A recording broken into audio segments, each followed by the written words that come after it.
Mr. Stephen Senga. I am the staff from the Faculty of Business Management. I'm here to guide you and lead you in the course for the OG 111, Principles of Human Resource Management. I'm here to cover module area 1, which have the major 3 subtopics, namely as Introduction to Human Resource Management, Evolution of Management Thought, and the core management functions. So in this knowledge area 1, we will go to cover each subtopic in a detail. Starting with the first subtopic, which is Introduction to Human Resource Management. First of all, we have to define what the meaning of human resource management. There are a lot of definitions pertaining human resource management, but in this topic, or in this lecture, I opt to take the simple definition of human resource management, to which I'm sure that every student will be able to understand it in a simple way. So human resource management is the art of getting things done through the efforts of others. So HRM simply is the work of art. It's an art of getting things done through the efforts of others. How can we get things done through the efforts of others? The real work of managers is just only to ensure that managerial thinking, policies, procedures, and practices are related to the effective management of people for the purpose of facilitating the achievement of management goals. So, before we go further in this lecture pertaining to human resource management, it's very important or necessary, first of all, to be able to differentiate between personnel management and human resource management in order for many people to understand. Previously, the field of human resource management was known as personnel management. So personnel management is an old terminology compared to current one, which is human resource management, or other people tend to call it strategic human resource management. So we have first of all to understand the meaning of personnel management, and also to be able to differentiate between personnel management and human resource management for us to create the good foundation or basis on these concepts pertaining to human resource management in general. Starting with personnel management, personnel management, it is a traditional, traditionally, personnel management was the first way which was used by many organizations to manage people. So previously, the field of human resource management was known as personnel management. And the personnel management had only 3 main functions, which was recruitment, training, and the compensation. And all these 3 functions was performed separately. So there was an independent department for recruitment, independent department for training and development maybe, and also there was an independent department for compensation. But in general terms, we call it personnel management. So it was not a strategic management, just only management. But currently, we have the new terminology, which is human resource management. So human resource management, it is synonymous to personnel management. Even though this human resource management here, today's human resource management, it comprises of many more functions and duties to perform in our work organizations compared to personnel management. So there are some differences between human resource management and personnel management, which we'll discuss in the coming slide. The first distinction between personnel management and human resource management is that, first of all, it's age. Personnel management is the old one, but the HRM, the human resource management concept, it is the modern one. So as you can see, personnel management was operating during 1990s, but human resource management was operating in 1940s. So you can compare the age between personnel management and human resource management. So that one is the first distinction. The second one is personnel management have got only 3 main functions, namely recruitment, training, and compensation. But the current one, which is human resource management, have got more than 3 functions. I mean, in a human resource management, there are many functions such as planning, recruiting, training and development, performance evaluation, compensation, health and safety, and labor relations. So human resource management have got much more functions compared to personnel management. But also human resource management, the current human resource management is a strategic management function. But the previous one, personnel management was not a strategic management function as it was performing each functions separately, that is recruiting separately, training separately, and compensating employees separately. But also the other distinction of that human resource management, the current one, it's proactive function of management, but personnel management, it is active or reactive.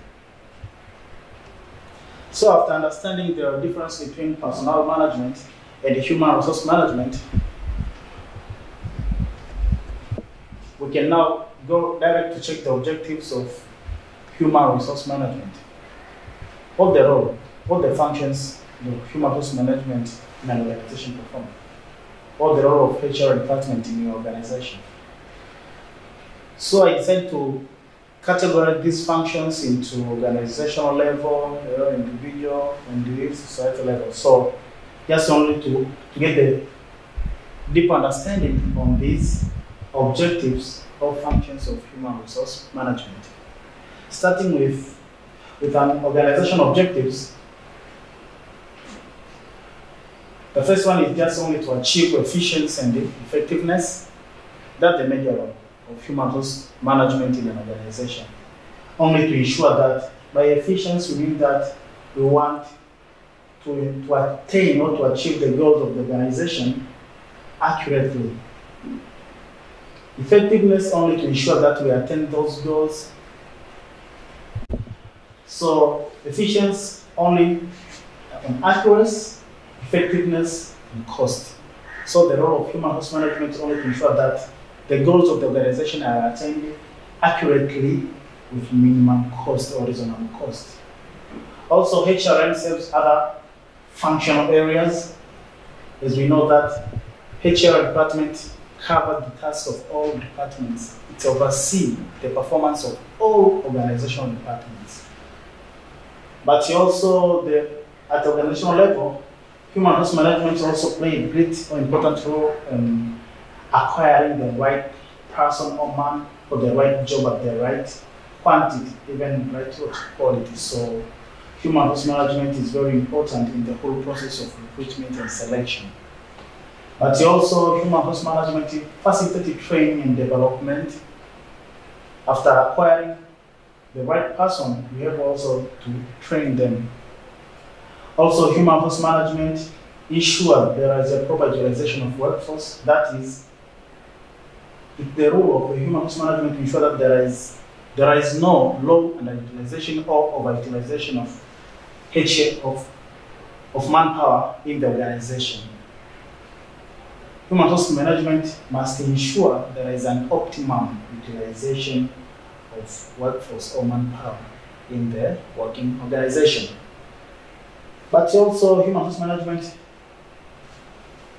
prepare and implement the succession plan of the manpower in the working organization.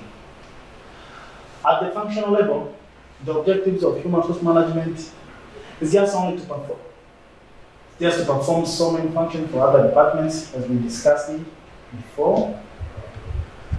That is, human resource management oversees and ensures the performance of manpower in the working departments, in other departments of the organizations,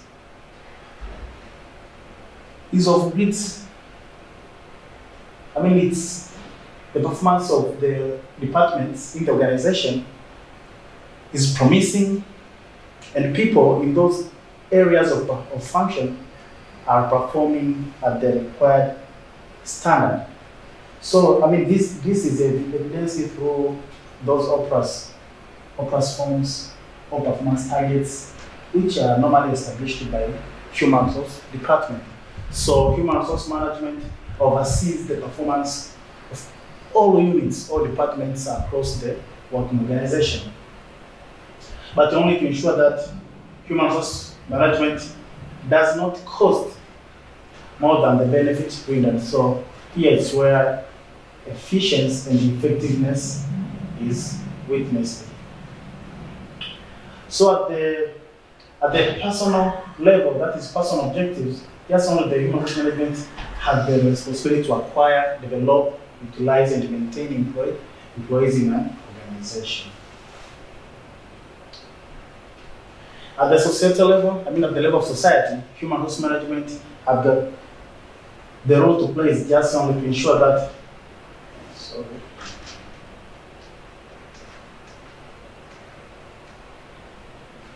that, legal issues pertaining to human resource management or all laws pertaining to employment practices are there. Ethical and social environmental issues are properly attended and so forth.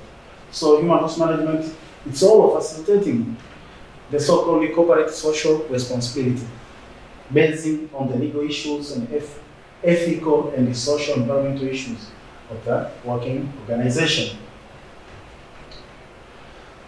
Now, let us now discuss duties of a human resource manager. What duties have to be performed by the human resource manager or human resource personnel in a working organization? A human resource manager ought to perform several duties, which are not limited to those which are maybe in a slide, but HR have got many duties to play or to perform in a working organization. But among those duties, first one is just only to implement recruitment and selection process, the task of the human resource manager through human resource department. But also, it's a duty of a human resource manager to ensure that there is a productive or good relationship between employees. Also, a good relationship between employees and employers in a working organization. So, it's a duty of a human resource manager to ensure that there is a good employee relation in an organization. But also to ensure there are some training and development programs in a working organization. Also to effect compensation and benefits schemes in a working organization, and so forth. So HR in general have got many roles to play. Not only maybe hiring and firing, no. HR manager have got many roles to play. Recruitment and selection, employee relation, training and development, and the compensation of the employees. Let us now discuss challenges facing human resource manager in a working organization. What are the main challenges? The trending challenges toward the field of human resource management. What are difficulties or hindrances which managers face in their daily operation in a working organization? The first challenge is economic. The first challenge is economic and technological change. So this is one among the major challenges which facing the HRs in a working organization currently. Economic wise here, we are talking much more concerning inflation. Technological wise, we are talking about maybe redundancies, retrenchments, and layoff, which currently appears in many working organizations. Through economic, maybe via inflation, an organization may incur maybe a bankrupt, which will lead automatically to layoff, redundancy, maybe, or retrenchment. But also through technological changes, layoff, redundancy, or retrenchment is inevitable. So this is a challenge to those people who will be affected by all events which will appear as the result of economic changes or technological changes. So this is a great challenge to most of HRs in a working organization to balance those people who will be affected maybe with redundancy, or those people who will be affected by retrenchment or layoff. Okay, so another challenge, I said that it is workforce availability and equality. It's a great challenge to HRs nowadays because even though, first of all, there is a limited number of qualified workers, so it's very difficult to access them. Even though maybe you can have a great number of applicants maybe for a particular job, what about their qualities? Then their qualities is very difficult to get the quality manpower in a current society, particularly in the developing countries. It's very difficult. For example, manpower maybe to acquire various maybe academic positions. Here I'm talking about maybe full professors, assistant professors, senior lecturers. It's very, very difficult. So this is a good challenge to the field of human resource management to acquire the right number of manpower with the right quality. So another challenge to the field of, to the human resource managers is the issue of demographics and diversity. Demographics here, we are talking about the nature population, the population which we have maybe in our country. And diversity is here, we are talking about differences between people. So, through maybe the communities which we have in our content, for example, maybe East Africa community, managers or organizations maybe are forced or are needed maybe to hire workers from various countries, maybe from Kenya, Uganda, Rwanda, Burundi, Sudan, Somalia.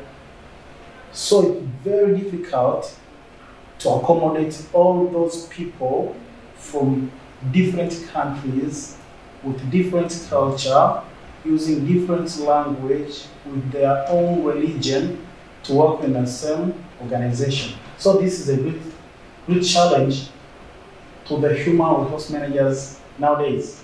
The issue of diversity, the difference between people, demographics, the nature of population which you have. Another challenge is organizational restructuring. Restructuring is when maybe the organization wants to change its management structure. In the process, there are some people who will lose their job, maybe through redundancy and retrenchment. Maybe the unit which they were used to work for, it will be no longer there. So the process of restructuring the organization will cost some jobs of many people in the process. So this is the challenge to HRs on how they can accommodate those people who will lose their jobs. So now let us now discuss let us now determine what is the place and the role of a HR department. Primarily the role of HR department, it's similar to the role of a human resource management. So it's very important to have a HR department in any working organization for that organization to prosper and to win a competitive advantage. So here below, this is just to mention, these are roles of human resource department or HR department. The first role it's very important for staff selection. So human resource department is the one which conducts the whole process of recruitment and selection. But also after selecting those people, HR department is the one which is responsible for staff induction. Here I'm talking about orientation for the new workers. But also human resource management is very important in conducting all programs pertaining to training and development of the workers. But also human resource management is the one which conducting all issues relating to performance appraisal, maybe and performance management. But also human resource management is the one which designed the structure of the office and everything relating to work organization. So human resource management is very important during the structuring of the office. But also human resource management plays a vital role in planning. Here I'm talking maybe about human resource planning, but also human resource HR department is very important in the overall strategic plan of the organization. But also HR department creates and implements these safety policies, also workers' relation. HR department, it's a key department or core department in ensuring that workers have got positive relationship in the work.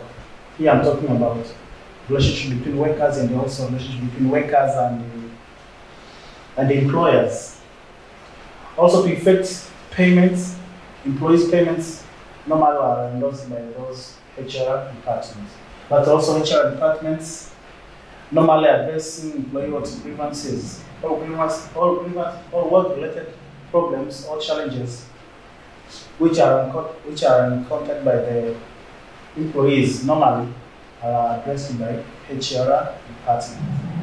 But also HR departments, it's very important in an organization as it facilitates the communication. Here I'm talking communication between employees and employers, subordinates and managers. HR department is the one which facilitates that process. So before we go further, it's important to understand the origin or the evolution of management. Every time I'm mentioning the word management, human resource management, personnel management, so what the meaning of management? What does it originate? Where does it come from? So management refers to that branch of knowledge which is connected to study of principles and the practices of basic administration. So management is all about principles for administration. Which principles will you use to administer or to lead your people or your organization? So management specifies certain code of conduct to be followed by managers and also various methods for managing resources efficiently. So by history, management has been there since 3000 BC, before Christ. So management was there even at the ancient ages. At the time when those pyramids at Egypt was built. So management is an archaic word, was there before Christ. So since the very beginning of the civilization, people have been using the concept of management as a special tool to perform their tasks efficiently. In almost every ancient civilization, we can see the influence of management. So it was not it was impossible for those kings and queens maybe to collect their revenues without having a proper management. It was not possible to build all those empires, Ghana Empire, Mali Empire, maybe Roman Empire, without having a proper or without applying the concept of management. So management was there. 3,000 years before Christ, management was there.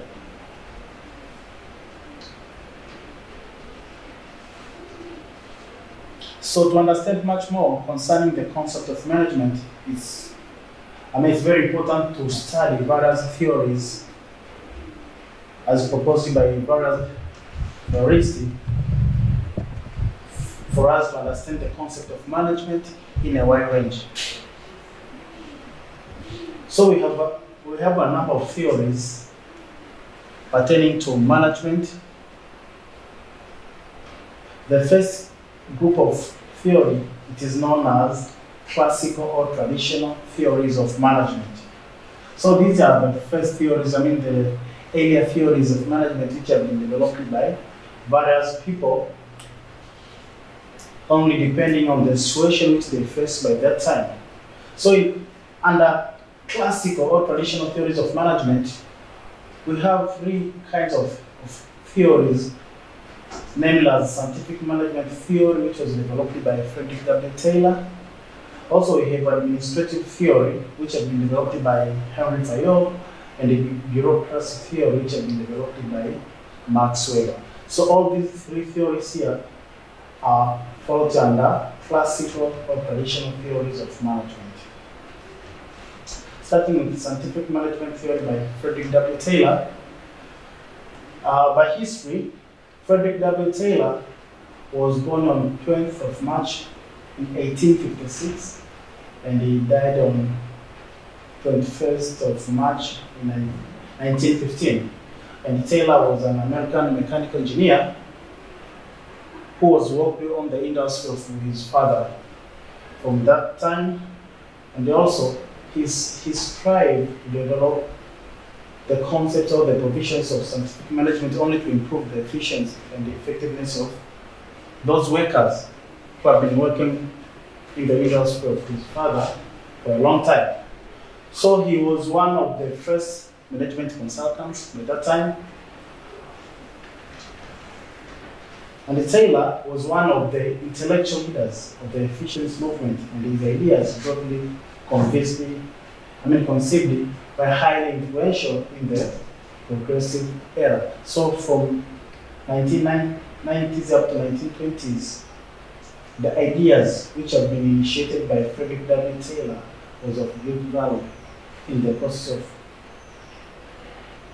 of improving the management of people in those industrial era.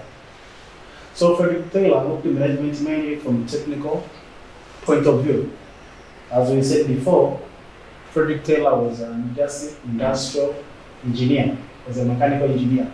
So he was also he used it to see management from the technical point of view, whereby through this theory of scientific management, Frederick W. Taylor have introduced his own provisions towards management. First, he suggests that it's necessary to improve efficiency in the use of man and the machine. He suggests that it's very important to differentiate or to distinguish the role of man and machine in the industries or in the working organization. So there are specific rules for men. By men here, by saying men, here I'm referring to human being. And the machines is industrial machine. So there is a quite different rule between men and machine. Also, it's very important to have a well-defined laws, rules, and the principles. So management must be guided by principles and the rules. But also, he added that there must be a scientific investigation knowledge. Management must be proactive and not active or reactive. So Frederick W. Taylor insists that we have first of all to find a thorough information before you come to make a conclusion or a decision pertaining an action which has been done by an employee. So he insisted on the scientific investigation knowledge. Also, he insisted on the scientific selection and training. That is, the whole process of recruitment and selection was introduced by Frederick W. Taylor. But also, he suggested that there must be an equal division of responsibility. That is, responsibility must match the skills or knowledge of an individual. Also, there must be a close cooperation between management and labor individualism. There must be a positive relationship between management and employees for an organization to attain its goals as planned. So these are provisions of scientific management as proposed by Frederick W. Taylor. So we have about 6 provisions. Very important for your students to pass through, but for more detail, you can pass in the lecture notes. Coming to administrative theory. Administrative, the second theory in a traditional classical theories, which have been proposed by or developed by Henry Fayol. So Henry Fayol simply just only proposing 14 principles of management. For management to be effective, it must adhere to these 14 principles of management as proposed by Henry Fayol in his administrative theory. The first point is simple division of work. Works must be divided according to the individual's experience, skills, and knowledge. Also, authority and responsibilities. An individual must be assigned with the responsibilities, but must be accompanied by authority. So authority must go head in head with what responsibility. Also, discipline, unit of command, unit of direction, subordination of individual interest to general interest, remuneration of personnel, the amount and method of payment should be just and fair, centralization, scalar chain of command, order, equity, stability of tenure, initiative, and spirit in the corps. This was among the 14 principles which have been established or proposed by Henry Fayol. So for further knowledge or information pertaining to those principles, you can go and just refer to the lecture notes which have been uploaded to your Moodle accounts to get the deep knowledge or deeper explanation pertaining to those principles of Henry Fayol. Just pass through your lecture notes in your Moodle account to get the deep understanding. Another principle, the third theory under traditional or classical management theory is known as the bureaucracy theory, which has been developed by Max Weber. So bureaucracy refers to the personnel and the administrative structure of an organization. So Max Weber identified 3 types of authorities in a bureaucracy. Is where authorities of people have been identified. So the first authority is the traditional authority. Traditional authority, this one is based on establishing beliefs and immemorial traditions. For example, authority possessed by kings and queens. People are inheriting these authorities, kings and queens, in their respective countries or empires, are just inheriting these authorities. The second kind of authority, which has been identified by Max Weber, it is a charismatic authority. So legitimacy is claimed and accepted on the basis of the charisma or the superhuman or superficial qualities of the ruler, and not on any set of legal, rational rules or traditions. So there is no any kind of tradition maybe which you come here and identify that you are a charismatic leader. No. But people are acquiring the power only based on their supernatural power. Even in our country, maybe Tanzania, we have some we have some examples of those charismatic leaders. Maybe a leader maybe like Nyerere, those old leaders, maybe like Kinjekitile and Ngwale, those are charismatic leaders. The final kind of authority which have been identified by Max Weber, it's a legal rational authority. These are those authorities which have been set there by rules and the principles.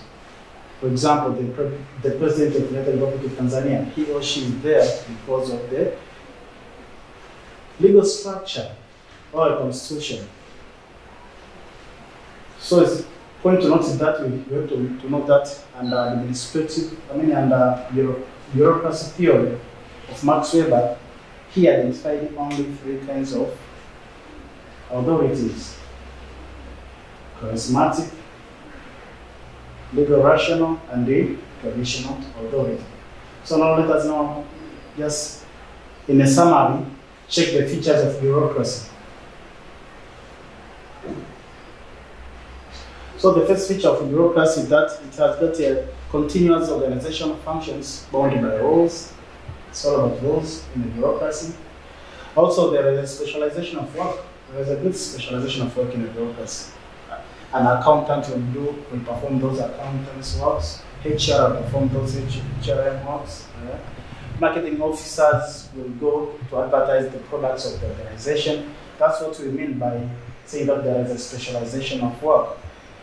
But also, there is an hierarchical arrangement of the offices in an organization, or hierarchical arrangements of what? Of the job, from the bottom one up to the top one. But also there is an appointment of the officers, only based on the technical competences of what? Of the leader. But also there is a separation of official from the ownership of the organization. That is, there is a quite difference between the office and the ownership. I mean, the owners are those shareholders, but the personnel who are working on that office are those stakeholders. So the owners and the workers are quite different. Also, it's characterized with the pism or red tapes, that is delaying in making decisions. To understand the concept of bureaucracy, simply the bureaucrats have got the shape of pyramid.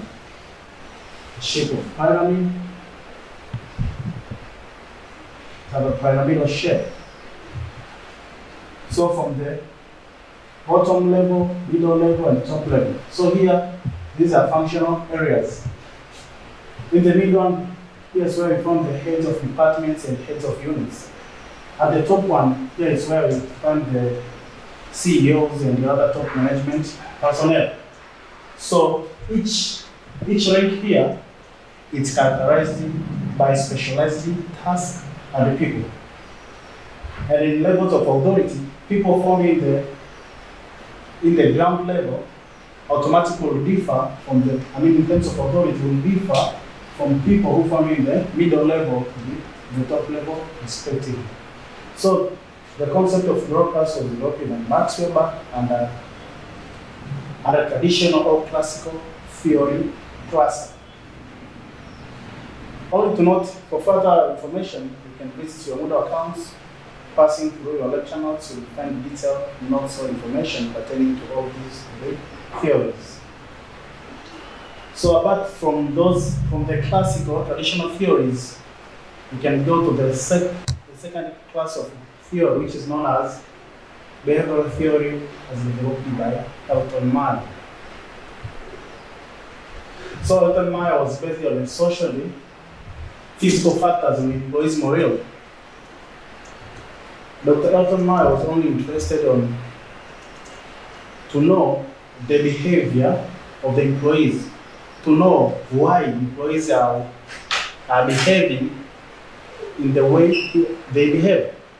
Why maybe the employees are performing over the standards or under the standards. So through behavioral theory, you'll understand why all those behaviors of the employees are there as it is. So Elton Meyer was based on social and physical factors on employees' morale and productivity. Meyer identified the importance of informal relations. It's very important to have these informal relations in a working organization. Also, wants to understand the role of social and psychological needs and their influence on the behavior of workers. So it's very important to have those formal and informal relations in the work organization. People must work as a social unit, but also it's very important for managers to understand the psychology of your workers. Also, Meyer conducted health and experiments to learn the behavior of workers, which led to the following conclusion. So now, here, the following are the provisions of the behavioral theory as proposed by Elton Meyer. The first proposition of that workforce develops a culture of its own. Workforce develops a culture of its own. Every organization has got its own culture. And that culture of the organization normally originates from its own employees. So here I mean that maybe the employees who are working maybe at the Open University of Tanzania normally will have the unique culture compared maybe to those workers who are working maybe in the bank of BOT, maybe TPL, TTCL, and whatever. But also, Dr. Meyer identified that the norms and values of groups formed by workers exercises significant influence on the behavior and performance of the workers. So as a manager, it's very important to consider those norms and the values of the groups, those informal groups which have been organized automatically by your workers. Also, another provision that physical condition of the work have some influence on the workers in the productivity. So it's the role of a HR or the role of a manager to ensure that there is a positive or there is a good physical working condition in an organization for you to be able to utilize the potentials of your workers effectively. So generally also, I argue that general workers react or act not as an individual but as a member of a group. So as a manager, for example, if you see maybe a single individual come to your office and complain concerning a particular issue, you have to understand that he is just a representative of a large group who are suffering or who are benefiting from a particular issue, maybe a behavior or an infrastructure or policy or law as far as your organization is concerned. Also, another issue, just so you have to understand that even though in your organization there is formal leaders, but also there are some informal leaders. That is, informal leaders play an important role in setting and enforcing groups' norms. So you have to understand the role of informal leaders.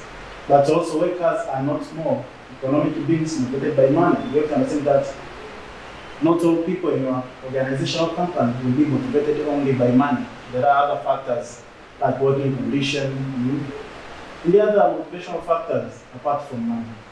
Also, Maya is known as the father of the human relation movement, and that half an experiment proved a landmark in the evolution of management thought. So I think through the provisions of behavioral theory as provided by Elton Meyer, managers may gain some positive insights toward the development of the management thought. Another theory which was added some values or some insights in the evolution of management thought is known as system theory by Chester Bernard. This theory is very short and very simple. That is, Chester Bernard considered the organization as a system that is can interact to both internal and external environment of the organization. So system can be, an organization, it can be either static or dynamic. So the organization which is static, that is a closed system, does not interact with its external environment. So automatically, it will not be able to receive new ideas or new technology from the external world. But the organization which is dynamic and open, automatically this one will interact with the external environment and be able to learn and to receive new ideas and all other effects which originates from the surrounding environment in which the organization is operating. So to survive in this competitive economy, it's advisable that to transform your organization into a dynamic or open system rather than to stick into a static or closed system. Another theory pertaining to evolution of management thought is known as contingence or situational theory. So this theory, again, is very simple. It argues that for management to be flexible, the management style must adapt the situation or the condition which the organization is passing through. That is, management is the entire situation, but the situation which can change. So management must be able to change at any time. But also management policies and processes must be respond to the environment changes. So the policies and principles must adhere or must respond to changes which are occurring into the environment. But also the continuous theory argues that there is no one best way to manage an organization. So an organization can change accordingly. Also, management success depends on its ability to cope with its environment. So the organization or the management which will be able to cope with the environment or with the maybe economic situation of the world is the one which can prosper and win a competitive advantage. So continuous theory, that's only, it's like a continuation of a system theory, as it's argued for management to be flexible and dynamic, for it to be able to attain its strategic goal. So now, let us now move to the final subtopic in knowledge area 1, which is a management function. So management have got many functions to perform.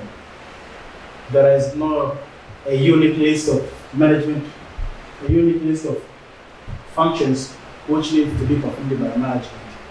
But management perform each and every kind of task which exists in an organization. So this figure here just summarizes the core functions of a management in any organization. That is, and there is no the first or the last. It's like a cycle. They interact. As we assume that these functions here are performed in an open management organization. That is the organization which can interact with its environment. So the first function is planning, organizing, staffing, directing, and controlling. These are just the core functions, even though there are some core functions which you can find it maybe in your lecture notes via your Moodle account. So I advise you just to go pass, just make a thorough review of the lecture notes in your Moodle accounts to gain much understanding on these concepts of management and its functions, theories, and so forth. So starting with planning. Planning is one among the major functions of management in any organization. So planning is a blueprint for the future course of action. So management is the one which plan what will be done to attain maybe a particular goal. So planning involves predetermining objectives and selecting a course of action to achieve them. It implies looking and deciding in advance what is to be done. The planning function of management controls all planning that allows the organization to run smoothly. So through planning, the management functions or activities will be operating smoothly. The second function is organizing. The second function of management is organizing. By organizing here, we mean that it's arranging the resources of the enterprise in such a way that its activities systematically contribute to the enterprise goals. So you organize the resources. Management normally organize the resources in a way that they can best be used in attaining the organizational goals or results. Our function is controlling. Normally management controls each and everything relating to the organization, whether it's payment, whether it's performance. So management is all about controlling. That is, controlling function of management is useful for ensuring all other functions of the organization are in place and are operating successfully. Also, another function of management is just staffing. Here it's all about recruitment and selection. From when the employees get into the organization to the point where they exit the organization, together by death, retirement, maybe by termination of their contracts and whatever. So management is the one which controls the staffing function in an organization. The final function of management is delegation. That is just a transfer of authority from the top level management up to the lower level management. So the task of the management. Management is the one which can appoint somebody maybe to be a head of a unit, to be a head of department. That's the kind of delegation. So management performs much more functions than these which have been mentioned here in our slides. Thank you. Knowledge area 1 is very, very long. But here I just want to try to summarize for you to gain thorough understanding in these three subtopics.